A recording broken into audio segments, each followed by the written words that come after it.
안녕하세요. 전국 어린이집 사건을 전문적으로 다루는 변호사 조규현입니다. 오늘은 어린이집 행정처분 절차가 내려지는 진행 방식, 그리고 관련 형사사건은 어떤 식으로 진행되는지, 그리고 이에 대응하기 위해서 전문가를 선임한다면 변호사와 행정사를 고려해 볼 수 있는데 변호사와 행정사의 업무 범위는 어떻게 되는지 등에 관해서 살펴보겠습니다. 어린이집은 국공립이 아니라 하더라도 그 공적 성격에 비추어서 관할 행정청의 지도 감독을 많이 받는 기관입니다. 공적 성격에 비춰서 지도 감독을 받는다 하는 것은 보조금 수급 문제라든지 아동학대 문제라든지 아니면 관련 법령을 준수했는지 여부 등의 문제 등으로 인해서 행정청으로부터 제재를 받을 가능성도 있다라는 겁니다. 행정청이 어린이집에 특정한 불이익을 주는 제재를 행정처분이라고 하는데, 그 불이익을 받을 만한 사유가 무엇이냐에 따라서 행정처분은 가장 강력한 것으로는 어린이집 폐쇄부터 그 밑으로 어린이집 운영 정지 혹은 원장 자격 상실, 원장 자격 정지, 그 외에도 과징금, 과태료 처분 등이 나올 수가 있습니다. 이 행정처분이 내려지는 원인된 사실관계를 기반으로 해서 형사 절차가 진행되는 경우도 많이 있습니다. 이건 무슨 얘기냐면은, 형사 절차가 진행되는 것은 행정처분이 내려지는 원인된 사실관계를 하면은 어린이집이나 원장 자격에 불이익을 주는 것 외에도 징역이라든지 금고라든지 이른바 형사처벌이 내려질 가능성도 있다는 거죠.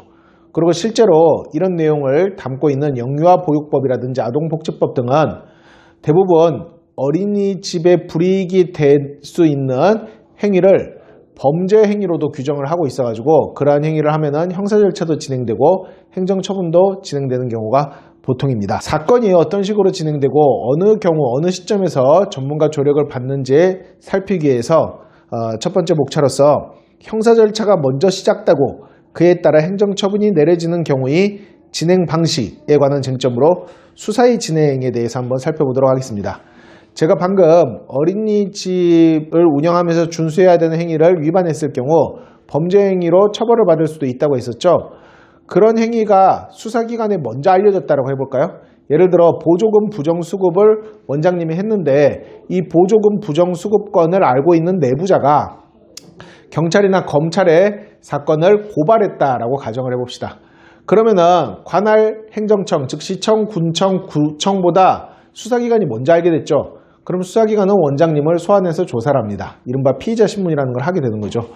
그리고 이 원장님에 대해서 첫 번째로 조사하는 수사기관은 통상 경찰입니다.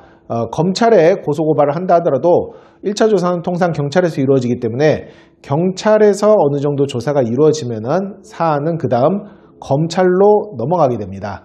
이때 경찰에서 조사한 결과 별일 없으니까 그냥 끝내는 게 좋겠다라는 것을 불기소 의견 송치라고 하고, 검사가 추가 조사해서 이 원장님 등을 법정에 세워서 처벌받도록 해야겠다라는 의견을 기소 의견 송치라고 합니다. 기소 의견으로 송치되면은 검사는 추가 조사를 하게 되는 거죠. 경찰에서 사건을 이어받은 검사는 원장님 등에 대해서 추가 조사를 하고 잘못된 행위를 했다라는, 범죄 행위를 했다라는 증거를 수집해서 기소를 하게 됩니다. 물론 무혐의 처분으로 끝날 수도 있는데, 무혐의 처분으로 끝나면은 원장님이나 어린이집 입장에서는 지극히 다행이겠으나 검사가 수사해서 기소를 하게 되면은 형사재판이 시작되는 거죠. 그리고 이 형사재판은 앞서 말씀드린 어린이집 운영정지라든지 원장 자격정지 등 행정처분을 내리는 재판이 아니라 행위자, 보조금 부정수급 등을 한 원장님 등에 대해서 벌금형이라든지 징역형을 내리기 위한 재판입니다. 그리고 이 형사재판에서 원장님은 형사처벌을 받게 되면은 그 형사처벌의 내용은 이른바 전과가 되는 거죠. 어쨌든 전과보다 더 중요한 건 행정처분인데, 오늘 얘기는 형사처벌 얘기가 아니라 행정처분에 초점이 맞춰져 있기 때문에 어느 시점에서 행정처분이 내려지는지를 말씀드리겠습니다. 제가 아까 사건을 경찰에서 검찰로 기소 의견으로 송치하고 그 뒤에 검사는 법원에 원장님을 기소할 수 있다고 했죠. 기소 의견 송치 시점 혹 어느 시점이든지 행정청은 재량에 의해서 그 시점을 선택할 수 있는데, 통상 이 두 시점 중 한 시점에서 행정청에 이런 내용이 통보가 가게 돼요. 경찰이나 검사가 알린다는 거예요. 어린이집 관련 범죄를 조사했는데 우리는 사안을 이렇게 처리하고 있으니 행정청도 이에 합당한 불이익을 주도록 처리를 해라라고 알려준다라는 거죠. 자, 그러면은 이제 사건이 행정처분을 위한 절차가 시작되는 시점까지 온 거예요. 그래서 오늘 두 번째 목차로 형사 절차가 먼저 시작되고 그에 따라 행정처분이 내려지는 경우의 진행 방식에 관한 두 번째 쟁점으로 행정처분 및 이에 대한 불복 절차를 좀 알려드리겠습니다. 수사기관으로부터 사건을 통보받은 시청, 군청, 구청 등에서는 이제 어린이집이 이런 행위를 했으니까 어린이집에 불이익을 주기 위한 처분을 해야겠다라고 생각하게 됩니다. 그러면은 통상 먼저 시작되는 것은 처분 전 의견 제시를 하라고 원장님에게 알리거나 혹은 처분 전 청문 절차가 진행되는 거죠. 처분 전 의견 제시나 처분 전 청문에서 원장님이 본인에 대한 방어를 충분히 해서 처분이 안 내려지는 경우도 있을 수 있겠으나 수사가 여기까지 진행돼서 통보가 갔다면은 통상 처분 전 청문, 처분 전 의견 제시 절차를 거쳐서 처분이 나오게 됩니다. 그리고 이 처분이 아까 말씀드린 어린이집 운영정지, 어린이집 폐쇄 처분 혹은 과징금 처분, 과태료 처분, 원장 자격 상실 처분, 원장 자격 정지 처분 등이 되는 거죠. 이런 처분이 내려지게 되면은 원장님은 행정쟁송이라는 방법으로 불복을 할 수 있어요.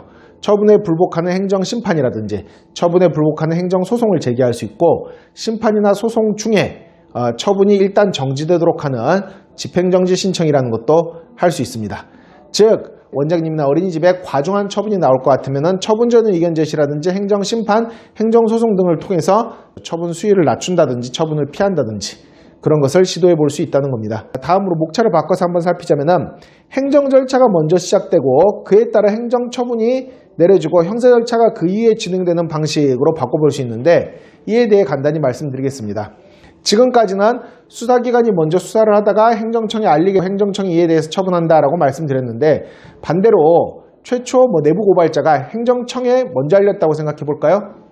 그러면은 행정청에서 처분을 먼저 내리기로 마음을 먹고 처분정 청문하고 처분하고 또 처분에 불복하는 절차가 진행되는 와중에 그 중간 단계에서야 행정청이 수사기관에 알릴 수도 있어요.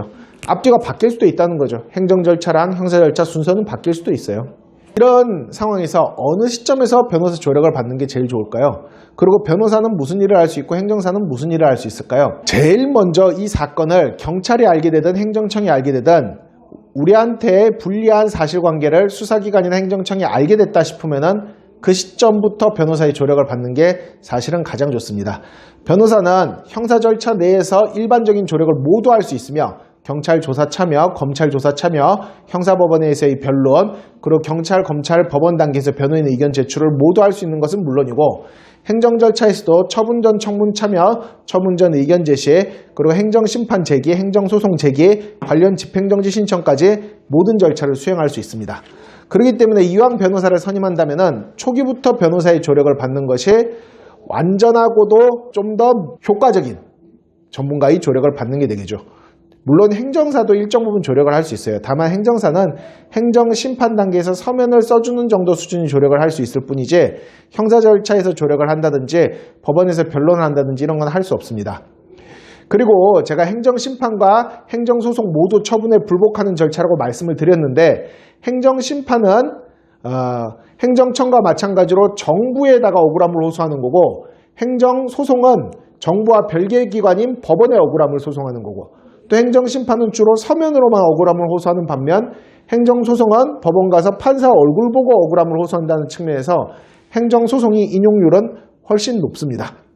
그렇기 때문에 처음부터 어린이집을 계속 운영할 생각이라면 어린이집 사건으로 무슨 일이 터졌을 때 가장 확실한 전문적인 조력을 제공할 수 있는 변호사를 선임하여 변호사와 함께하는 것이 안전하고도 효율적입니다.